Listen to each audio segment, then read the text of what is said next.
Welcome back to another edition of Toys I Did Not Own as a Kid. Alright, gang, so I am unboxing Masters of the Universe Origins Hordak from 2021.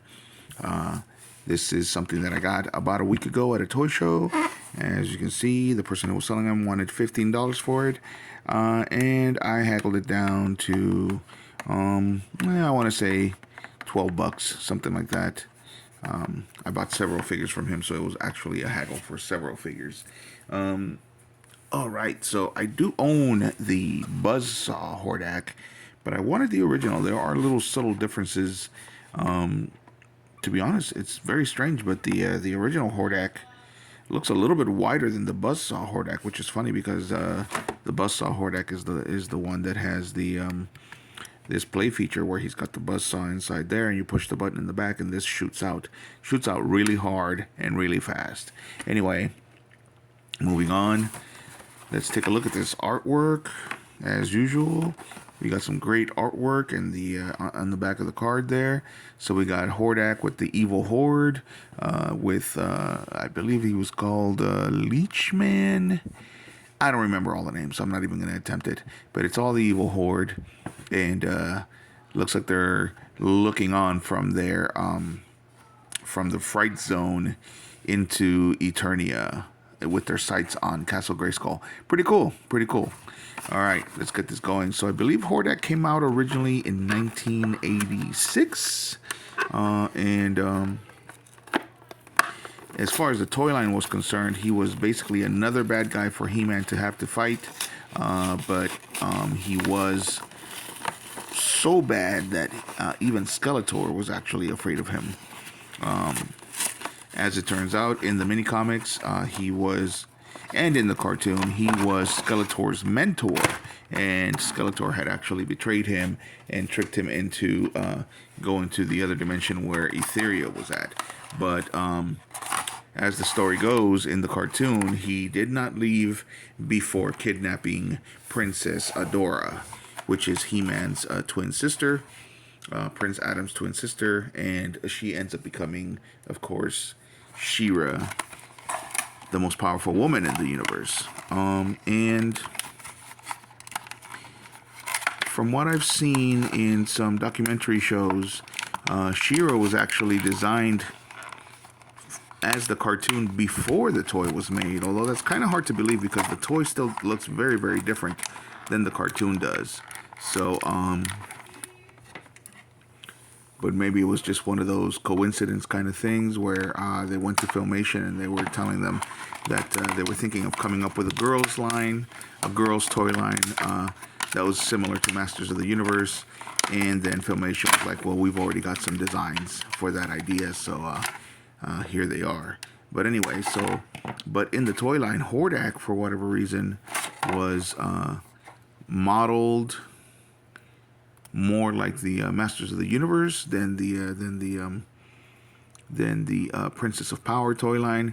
The male figures in the Princess of Power toy lines were much sleeker, and not as muscular. But here he is. Looks pretty cool. And the reason why I did not own any of these as a kid is because by the time that Masters of the Universe came out, or by the time I got my hands on Masters of the Universe, because the toy line came out in 1982, I might have liked them when I was 5, if I would have actually gotten my hands on them. But by the time I got my hands on them, I was already 8 years old. They were geared towards 5-year-olds, and they did not have articulation on the elbows or on the knees. And I had already played with G.I. Joe, and so I wasn't really interested in anything that did not have articulation on the elbows or the knees. And the reason why I have them now is because with this MOTU Origins line that started coming out in 2020, I believe, they gave them all the articulation that I love. You can actually lift up the shoulders so that they can make a T-pose like this. They can also bend and twist at the elbows, and they can bend and twist at the wrists, and of course they can look to the left, to the right, and up and down. And there's a little mistake there. I hate when that happens. And up and down. And they can, of course, bend at the knee, and They can usually twist at the boot here, and they can bend at the ankle, so that there's all kinds of posability. They can still twist at the waist. They don't have the Thunder Punch feature, which I wish they would have kept, but instead we get posability. There's a lot of mistakes on this figure. I'm not enjoying that. There's a lot of paint mistakes, and he almost looks dirty. Not digging it. A little disappointed.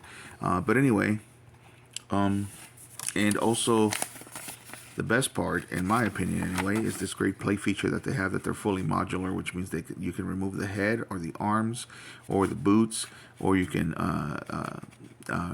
remove them here or separate them here at the waist, so that you can mix and match with the other figures. They still have the original feature where you can actually remove their armor or clothing. As you can see over here, we can do that here. And so we can remove this armor. We have to remove his head to do it, but still we can remove the armor and then put it on somebody else. So this is going to be fun. I definitely wish that this didn't look as bad as it does, because now we're going to be able to actually put this on another figure instead of having to remove the entire torso in order to do so. I've already had lots of fun with that feature, where I've had He-Man's head on his body and made up a storyline where He-Man actually was the one that was kidnapped, where Prince Adam was actually the one that was kidnapped by Hordak. And so when She-Ra brings him the Sword of Power, he actually uses it to dispatch of Hordak and take over Etheria as a bad guy, and so he ends up becoming the main bad guy for She-Ra.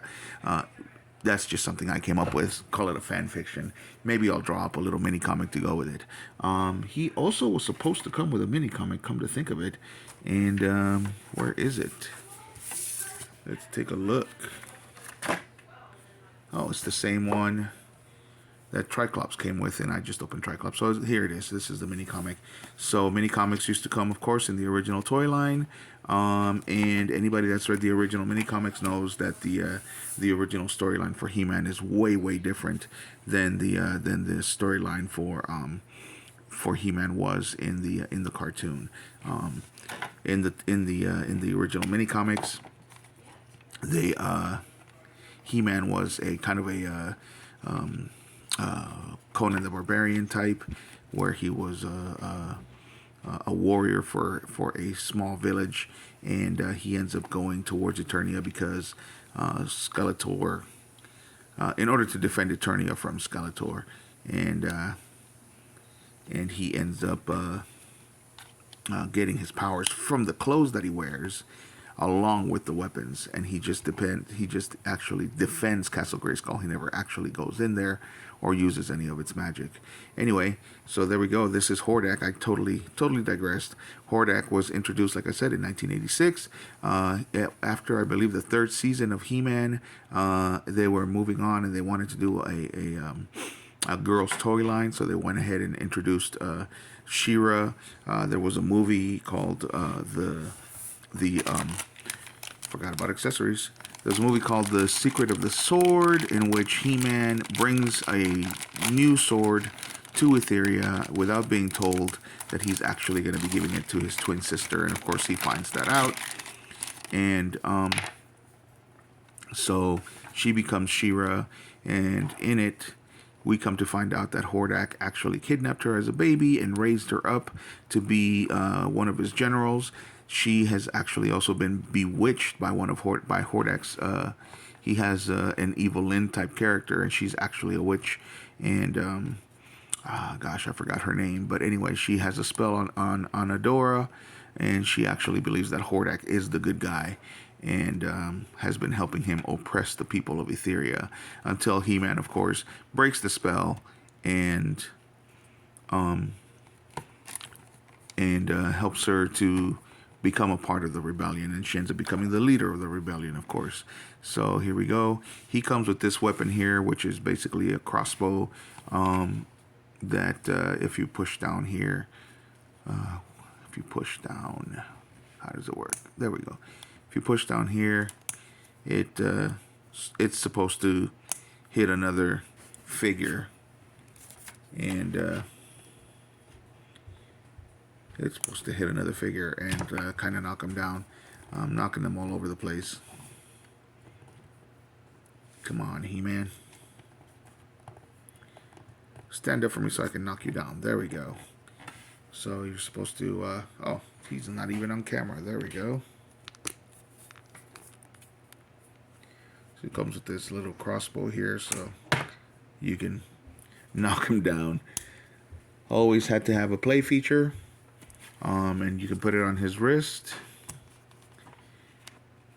And then he also comes with this little guy that also goes on his wrist. That's supposed to be his pet. He had something similar in the cartoon, but he didn't really look anything like this. So anyway, like I said, he was supposed to be Skeletor's mentor, so he's supposed to be even scarier than Skeletor, and he is not a friend of Skeletor's for sure, so he's supposed to be more powerful. And they also gave him in the cartoon a kind of techno magic power, which meant that he could turn, he didn't have this at all, that he could turn any of his limbs, or in fact his whole entire body, into different types of machinery. There are the one that you saw the most was him turning one of his arms into a cannon and then firing a laser blast at his enemies. But there were some where he would turn into a rocket in order to get away, and he would fly away. Alright, so this video is getting long, so I'm going to end it here. We're going to give him a spin so you can give a full look. I mean, overall, I like it. I just don't like that my particular figure has all those paint mistakes. But overall, I like it. It's got the posability that I love, and it's got the modular play feature, so we're going to be able to mix and match with other MOTU Origins figures. I do like the sculpt. I do like the little details as far as like the eyes, because he's got the black eyeballs with the red pupils, as opposed to just the full-on red ones from the Buzzsaw Hordak version. But I'm only disappointed in this particular figure because of the paint mistakes and the fact that it looks a little dirty there. But overall, great figure. Love it. Let me know what you guys think in the comments. And if you like the video, hit a like. And if you like the content, as usual, subscribe. Thanks for watching.